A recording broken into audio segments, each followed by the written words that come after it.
Vamos aquí, sacando un bus que lo quieren quemar. Me acaban de tirar un piñascazo. Vale, me están tirando piedras. Es el relato de un conductor de la empresa Medbus, que escoltado por carabineros trataba de salir de uno de los tantos ataques que comenzaron a sufrir funcionarios del Transantiago tras el inicio de la crisis social. Me van resguardando por el lado izquierdo, por el lado derecho. Vamos, llegando a Tobalá, le pongo la pata. Vamos, vamos, que se puede. La imagen da cuenta de la protección policial, del traslado nocturno que tenían algunos buses en medio de barricadas, del estrés y la angustia de conducir un bus que puede transportar a unas 160 personas al límite de ser vandalizado. Vamos, Tobalá, vamos. Fueron eternos 4 minutos. Fue también una muestra de lo que se transformó ser parte del transporte público, a ratos y en algunos sectores de la capital. ¡Sobrevivir! ¡Ah!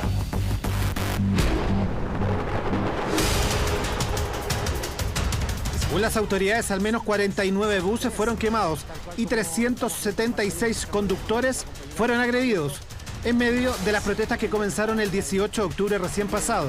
3 vehículos, 3 buses del Transantiago, los que están siendo quemados. Imágenes de ataque que dejaban restos, esqueletos de estos vehículos en medio de la calle.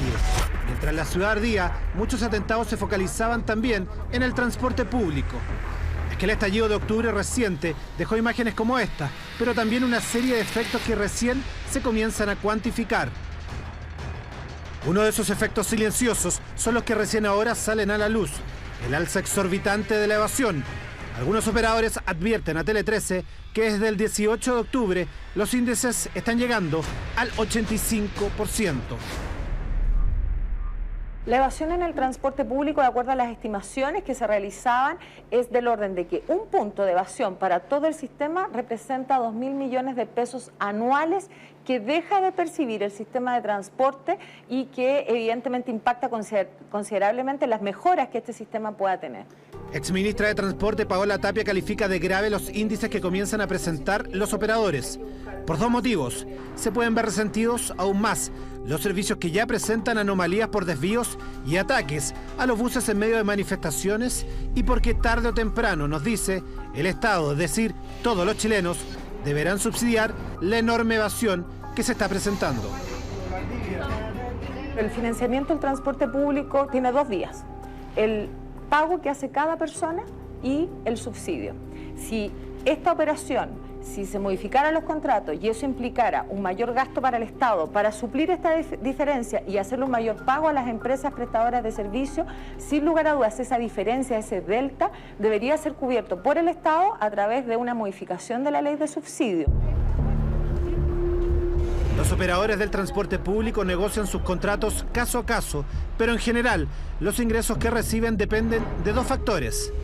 El 70% por validación, es decir, que el pasajero se detenga y valide su pasaje cada vez que sube al bus, y el 30% por kilómetro recorrido.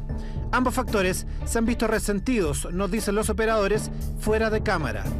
Así los ingresos se han mermado, es que muchos recorridos no están llegando a su destino y las validaciones sencillamente no se están produciendo. No va a ser gratis. Yo creo que efectivamente en el corto plazo uno ve que los operadores van a estar golpeados, pero en el largo plazo vamos a estar todos los que pagamos los impuestos afectados, porque esto va a tener que darse a través de un subsidio. Los operadores no van a poder operar así de manera permanente. Que esta oficina del Ministerio de Transporte esté prácticamente vacía es otro de los símbolos del conflicto que vive el transporte público.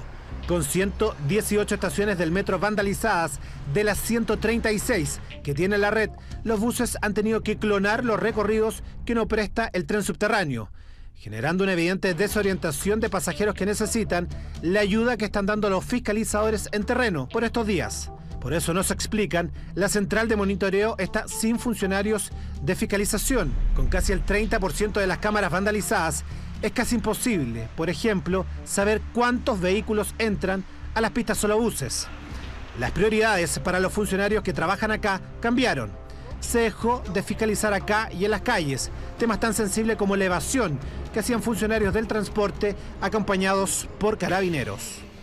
¿Cómo lo están haciendo con la fiscalización de elevación del Transantiago? Bueno, eso, como te señalo, hoy ha pasado a última prioridad. Lo que en este minuto tenemos es como prioridad principal trabajar todos unidos como Ministerio de Transporte para lograr la recuperación de los sistemas de transporte en general. Es de este departamento donde salen también las conclusiones que permiten la información de la evasión trimestralmente. Es así como se consigna que hasta septiembre el no pago llega al 26.6%. Índices que son fácilmente triplicados, según informaron los operadores a Tele 13. Es que todos al menos han elevado su evasión desde el 18 de octubre. Es así como el menor de los índices bordea el 22%, mientras que el más alto llega al 85%. Entre medio hay uno que tiene un 30% y dos con el 60%. De los 6 operadores consultados por Tele 13, 5 decidieron darnos sus mediciones de evasión y solo uno dijo no tener esos antecedentes. ¿Quién se hace cargo de estos índices? ¿Quién tendrá que solventar los ingresos que no están entrando por validación? Arriba de los buses, estas son las imágenes que se captan. La evasión es un tema permanente. Las alzas en el precio del transporte público fue el hito que marcó el inicio de las movilizaciones y por eso es difícil exigir que se produzca el pago. Pablo Contreras lo vive a diario. Las tarjetas VIP no suenan como antes, nos dice. Si antes de 10 personas pagaban 6, ahora pagan 2. Paga 1. ¿Y usted se ha visto afectado en ese sentido? O sea, ustedes no, pero al final le contesta a la gente, se ha visto afectado por los conductores. Claro, y aparte que la gente sube con una mala predisposición en contra de uno. Pablo nos relata además lo complicado que se ha tornado ser conductor del transporte público por estos días, reconociendo también que el pasajero ha sufrido los efectos de viajes que no necesariamente llegan a su destino. Un sistema que ya era cuestionado, hoy está en entredicho nuevamente. A cambio, algunos pasajeros sencillamente no están pagando. Pasar por acá, entre medio de las barricadas, tratar de llevar con la gente a sus destinos por el recorrido habitual. Si tú ves, la calle está llena de vehículos que han quemado, rastros de barricadas por todas partes, el disgusto de la gente cuando uno tiene que desviarse por las calles, todo es un grado más de dificultad. Es en este marco que la evasión sube y daños estructurales como estos no hacen más que incentivar el no pago. Parte de los operadores que entregaron información a Tele 13 nos indican que en lugares donde fueron vandalizadas las zonas pagas, la evasión hoy se duplica. Es complejo porque obviamente se va creando un hábito y es un hábito que podría o no estar culturalmente aceptado.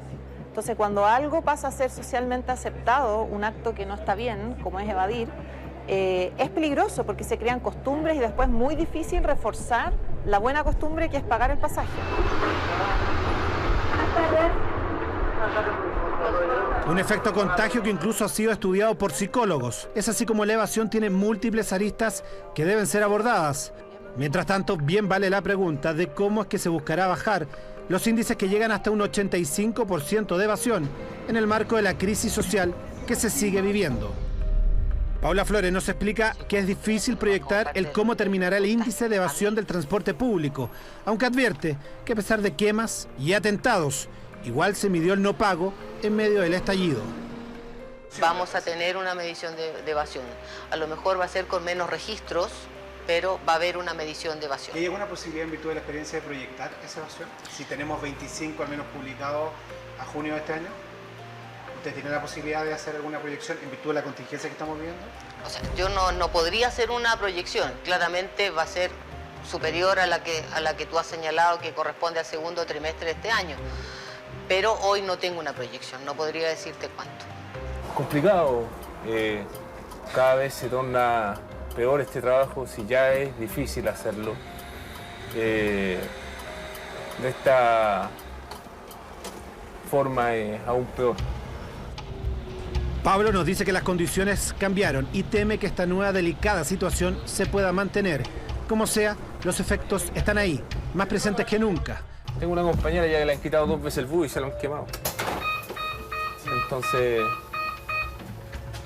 imagínate esa persona cómo está, esa persona tiene familia, que la espera en su casa y ella la pasa mal. Aunque Tele 13 advirtió del contenido de este informe al Departamento de Comunicaciones del Ministerio de Transporte y requirió una entrevista, solo obtuvimos a cambio una reacción grabada. El índice que mide los niveles de pago del sistema de transporte público en la ciudad de Santiago se mide trimestralmente y por ende aún estamos realizando las mediciones para tener el informe del último trimestre del año 2019.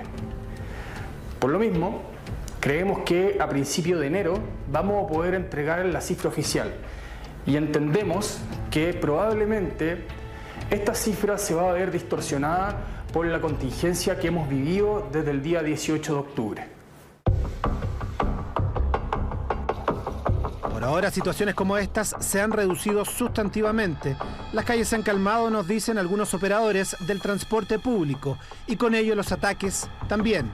Sin embargo, la gran interrogante es saber qué va a ocurrir con la alta evasión que se está registrando por estos días, cómo se estabiliza y quién solventa esos costos. Una nueva prueba más para el golpeado transporte público.